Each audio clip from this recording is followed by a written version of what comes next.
Sitharaman serial April 1 இன்றைக்கான எபிசோடில் என்ன நடக்கலாம் அப்படிங்கிறத ரிவ்யூவாக பார்க்கலாங்க. அர்ச்சனா சுபாஷ் 2 பேர்த்தையும் நான்சி திட்டிகிட்டு இருக்காங்க. அதுக்கப்புறம் இங்கே பாருங்கள், எங்கள் பொண்ணுங்க இவ்வளோ பெரிய ஆபத்தான நிலைமைக்கு வந்ததுக்கு காரணமே நீங்கள் கொடுத்த ஐடியா தான் அப்படின்னு அவங்க சொல்லவும், இங்கே பாருங்கள், இப்போ உங்கள் பொண்ணுங்க பொழைச்சிருக்கிறதுக்கு காரணமும் நான் தான் அப்படின்னு நான்சி சொல்ல, ஏதோ நீங்கள் 25% ஷேரை என் பேரில் எழுதி வைக்கிறேன்னு சொன்னதுனால தான் நீங்கள் சொல்கிறதுக்கெல்லாம் நான் தலையாட்டிகிட்ருக்கேன் அப்படின்னு அர்ச்சனா சொல்லவும், இதுக்கு மேலே உங்ககிட்ட எந்த வேலையை கொடுத்தாலும் சரிப்பட்டு வராது அப்படின்னு சொல்லிட்டு விஷாலுக்கு கால் பண்ணுறாங்க. இங்கே பாரு விஷால், சீதாவும் மீராவும் கொஞ்சம் டெய்லர்ஸை சேர்த்துக்கிட்டு ஒரு யூனிட்டில் வேலை செஞ்சிட்ருக்காங்க. அங்கே எந்த வேலையும் சரியாக நடக்கக்கூடாது. அவங்க 2 பேர்த்த தவிர மீதி இருக்கிறவங்களை எல்லாத்தையும் அந்த யூனிட்டோடு சேர்த்து எரிச்சிரு அப்படின்னு சொல்ல, விஷாலும் ஓகேன்னு சொல்லிடுறாங்க. சரி, லொக்கேஷன் அனுப்புகிறேன் அப்படின்னு சொல்ல, கரெக்டாக மகா வந்து வெளியே நின்றுட்டுருக்காங்க.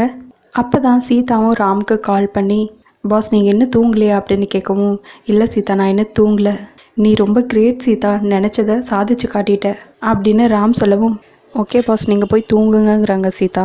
இல்லை சீதா, நீங்கள் போய் கொஞ்ச நேரம் ரெஸ்ட் எடுங்க அப்படின்னு ராம் சொல்லவும், இல்லை பாஸ், அயன் பண்ணி எல்லாம் பேக் பண்ணால் முடிஞ்சது, காலையில் பையர்ஸ் வந்து செக் பண்ணிடுவாங்க அப்படின்னு சீதா சொல்லவும், சூப்பர் சீதாங்கிறாங்க ராம். அதுக்கப்புறம் குல்ஃபிகாரனோட சவுண்டு கேட்கவும் ராம் வெளியே வந்து பார்க்குறாங்க. அங்கே பார்த்தா நான்சி விஷால் 2 பேரும் ஃபோனில் பேசிகிட்டு இருக்காங்க. ஆனால் ராம் குல்ஃபிகாரங்கிட்ட குல்ஃபி வாங்கி சாப்பிட்டுட்ருக்காங்க. அப்போ விஷாலோட ஆளுங்களை பார்த்துறாங்க. இங்கே என்ன பண்ணுறீங்க அப்படின்னு கேட்கவும், இல்லை சார் சும்மா ஃப்ரெண்ட்ஸுங்கிறாங்க. சரி, முதல்ல இங்கேருந்து கிளம்புங்க அப்படின்னு துரத்தி விட்டுறாங்க ராம்.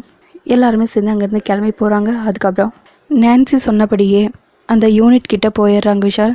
நான்சி கிட்டே ஃபோன் பண்ணி சொல்கிறாங்க, ராம் மேலே எந்த துரும்புமே பற்றக்கூடாது, அப்படி மட்டும் ஏதாவது பண்ணிட்டேன்னா உன்னை நான் கொன்றுவேன் அப்படின்னு நான்சி மிரட்ட, விஷாலும் ராம் எதுவுமே செய்யாமல் நேராக சீதா மீரா இருக்கிற இடத்துக்கு வந்துடுறாங்க.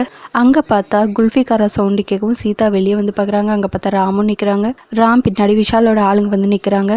பாருங்கள் நான்சி மேடம், இங்கேயும் ராம் வந்துட்டாங்க அப்படின்னு சொல்லவும், அவனுக்கு எதுவுமே ஆயிடக்கூடாது அப்படின்னு சொல்ல, விஷால் கோபமாக ஃபோனை கட் பண்ணிடுறாங்க.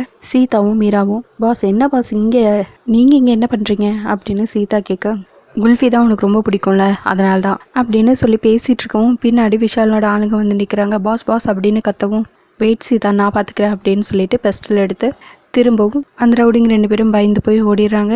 சரி, நீங்கள் போய் உங்கள் நிம்மதியாக வேலையை பாருங்கள், மற்றதெல்லாம் நான் பார்த்துக்கிறேன்னு சொல்லவும், சரின்னு மீரா சீதா 2 பேரும் உள்ளே போயிடுறாங்க. அதுக்கப்புறம் சேதுக்கிட்ட ஃபோன் பண்ணி சொன்ன மாதிரி எல்லாம் ரெடியாகவும் பையர்ஸ் வந்து அதை காலையில் செக் பண்ணிகிட்ருக்காங்க.